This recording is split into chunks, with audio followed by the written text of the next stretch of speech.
and we are joined by a legend. There is not a man that brings more smiles to people's faces around the Southland here in Southern California than our next guest, Earvin Magic Johnson. Magic, how the heck are you, man? I'm doing good. How about you guys? Oh, we are doing okay. We're doing okay. Now, we want to talk to you about a number of different things, but first, I saw you on KTLA this morning, and I said, we got to get Magic on. Magic is teaming up with GSK on a health education campaign called Sideline RSV. Now, Magic, my young son, when he was a baby, had RSV, but you're bringing awareness to older folks who could also get RSV. Yes, it's really important. You know, when you think about RSV, a lot of people don't know about it, right? I don't. Especially those 60 and older. So it's really a chronic, it's a really common contagious, respiratory virus that now is affecting those 60 and older. And when we think about the numbers are staggering, when you think about 177,000 people were hospitalized last year from RSV, and then 14,000 of them died. So we want to make sure we get the word out and make sure people are educating themselves who are 60 and over, and make sure they talk to their doctors, their pharmacists, their healthcare providers. You know, that's very important that they reach out to, to find out more information so they can live a healthy and safe life. And so even myself, being 64 myself, I had to educate myself because I want to give myself every advantage to live for a long time, right? And now what's really good is that now you can get vaccinated for RSV. Now there's vaccination. You can get vaccinated, and please talk to your doctor and your pharmacist about that as well. I literally had no idea. Like, I'm with George, I'm with you. Like, my kids, little kids, RSV, heard of it, knew of it. But Magic, as an adult, didn't know, had no idea until we saw you on TV this morning. Well, it's so important that there's a vaccine now, but also, listen, we have so many things we got to look out for when we're 60 and over, right? And this is just another thing we have to look out for. So just to inform yourself and also talk to your neighbors, your friends, your family about RSV as well. And so I want to get the word out. We've been doing a fabulous job, GSK and I, of doing just that. We've had so many great community meetings at YMCAs across this country. So I have a great partner in GSK, and we want to sideline RSV, and this is a way of doing just that. And you can go to the website, sidelinersv.com, or follow them on Facebook and Instagram, Sideline RSV as well. So, Magic, I'm glad you brought this up because, my guy Cap here, he just had a birthday, and, he's getting up in age, so he needs to make sure he takes care of himself. Yeah, but hold on, Magic. When I hear you say that you're 64, it makes me feel good. I'm fit-ifo. You see what I'm saying? Well, but here's the thing. Magic, he just, Cap takes a picture every year, a shirtless picture on the beach. And this year, one of his friends who happens to live in India basically called him fat. Yeah. So he needs to watch his health, Magic. He needs to work out with you somewhere. Well, hey, anytime I'm in Equinox every morning, but he got to get up early, because I'm hitting that gym about 5:36, working out. So I love working out. And also, too, my Showtime partner, Byron Scott, he's in there. Byron still look like he can still play. And so we always in the gym. We just got to get Michael Thompson. We got to get him in the gym. That's the problem right there. Good luck. Good luck with that. He's blaming a hip surgery he had like 3 years ago, Magic. I mean, that's what he's doing these days. Well, Michael going to always give you an excuse. And then by the time he get done talking, because Michael can talk. And so you'll just say, forget about Michael. I'm not even going to talk to you about working out because he'll tell you 100 stories before he gets to telling you the truth, right, about what he should be doing. It's so funny you mentioned all this. It just reminded me of last year when you guys went to Hawaii and you did that whole training camp again with Coach Riley. Right. My friend Brad Holland, who I know you know well because you guys were drafted together the same year. Brad Holland, Magic, I swear to you, was so grateful that he was invited to be on that trip. He was in those pictures. He was with you guys. I'm just passing that along because it just popped into my head how amazingly grateful he was for that trip and how awesome that was that we all got to see what you guys did. Well, all Laker fans, especially the young ones, don't remember that or know that Brad Holland played a important role, especially in Game 6 at Philadelphia, coming up with 10 big points off the bench. And so if we don't have those 10, right, we don't win, right? And so Brad and I were drafted together. What a great shooter from UCLA. Here I am, a young kid from Michigan State. And then Michael Cooper really was a rookie because he was drafted the year before but didn't play because he had an injury. So can you imagine coming in, having Brad Holland, Magic Johnson, and Michael Cooper, you know? And so we really played, all three of us played a role in us winning the championship my first year. And don't forget about, people forget about Jamal Wilkes scoring 38 big points in that game. They remember my 42, but Jamal Wilkes helped us win that championship as well. Magic Johnson, of course, joining us here, the great Magic Johnson with Sideline RSV. Go to the website, sidelinersv.com for more information. You know, it's funny, when I watched that stuff from Hawaii, I actually ran into Coach Riley. As you know, Magic, I grew up with Coach Riley in Miami in those days. And, you know, I asked him, did you put him through the drills? And he kind of just laughed it off. Magic, did he put you through the drills when you guys were out there?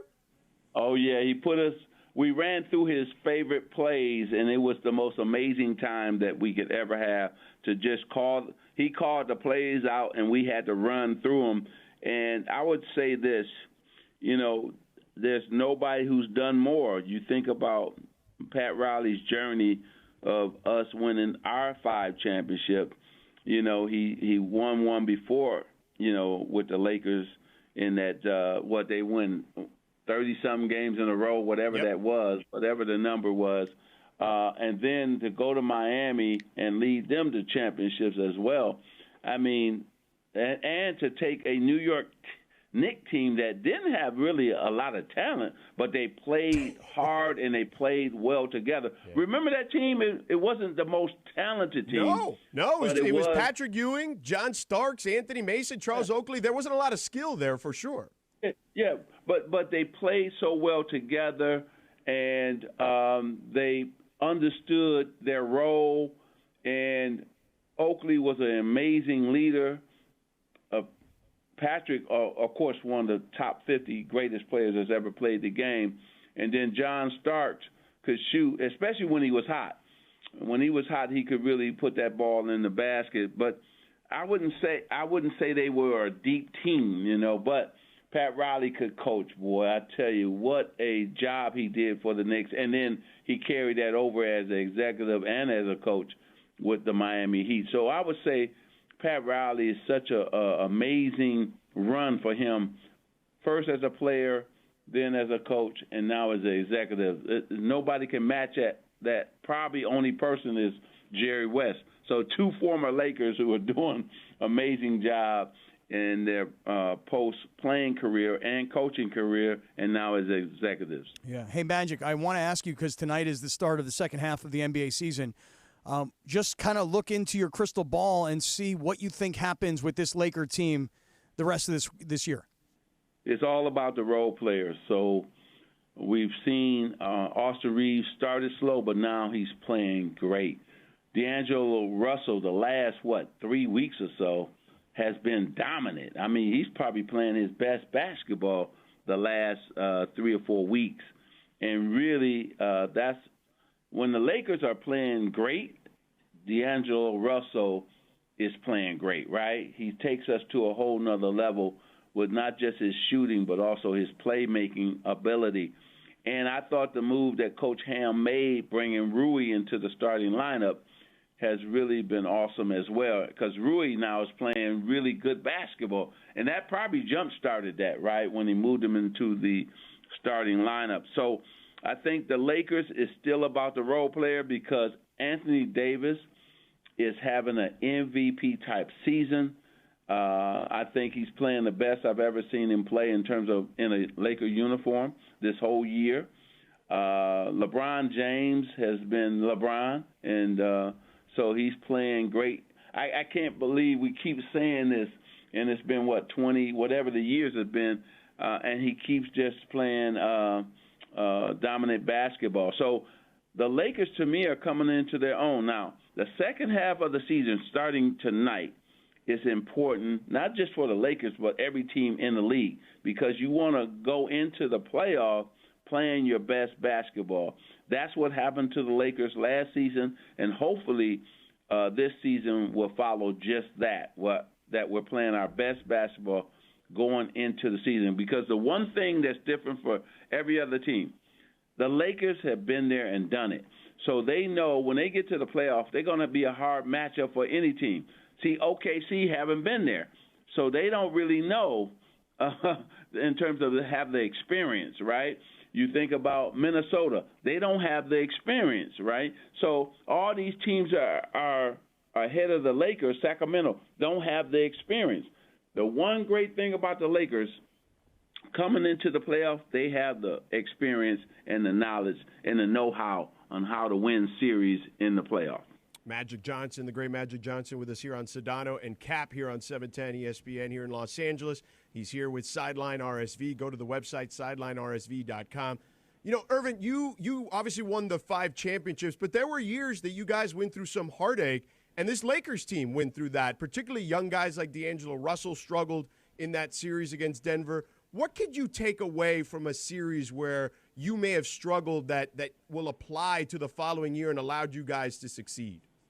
Well, I struggled in '84 in that championship series against the Celtics, and I was really the reason why we lost that series, and because of my poor play, right?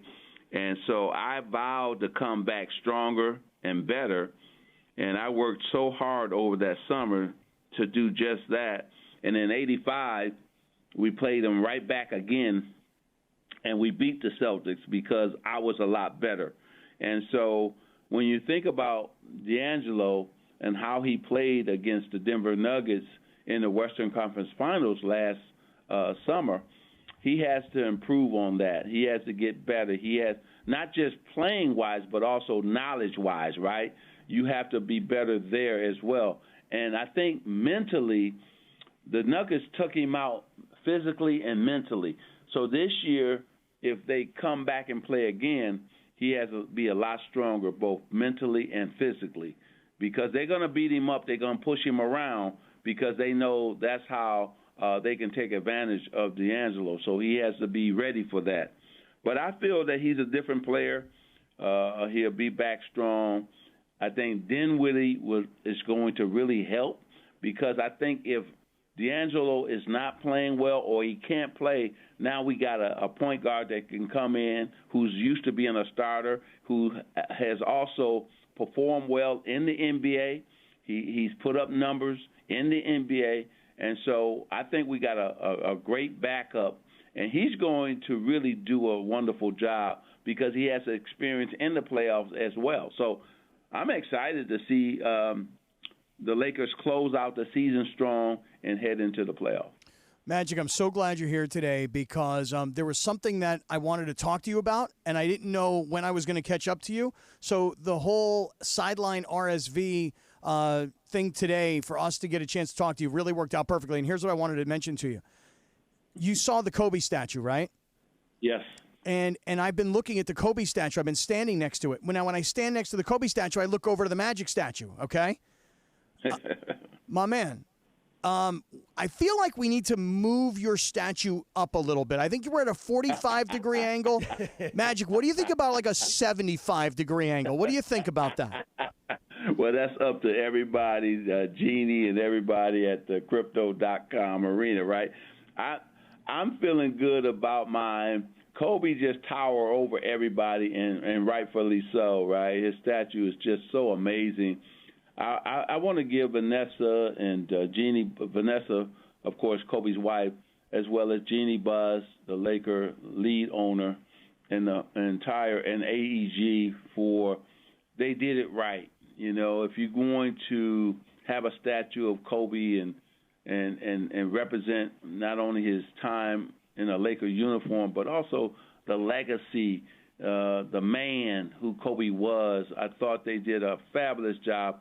I thought the speakers were incredible. That night was special. It was also emotional, too, because you wanted him to be present, right?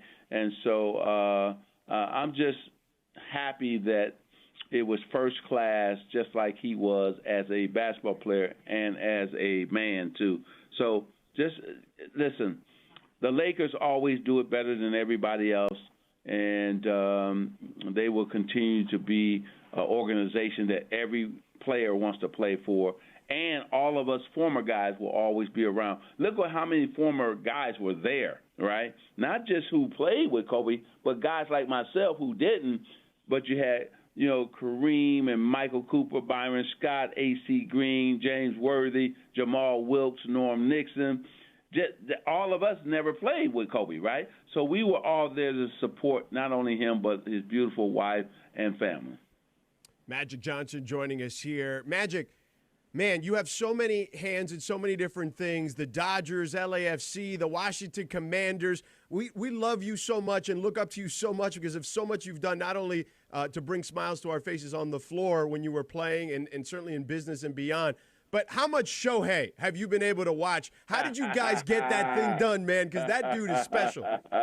Man, this town, MLB, Japan, the whole Major League Baseball, it's excited, right? It's funny. It's not just Dodger fans.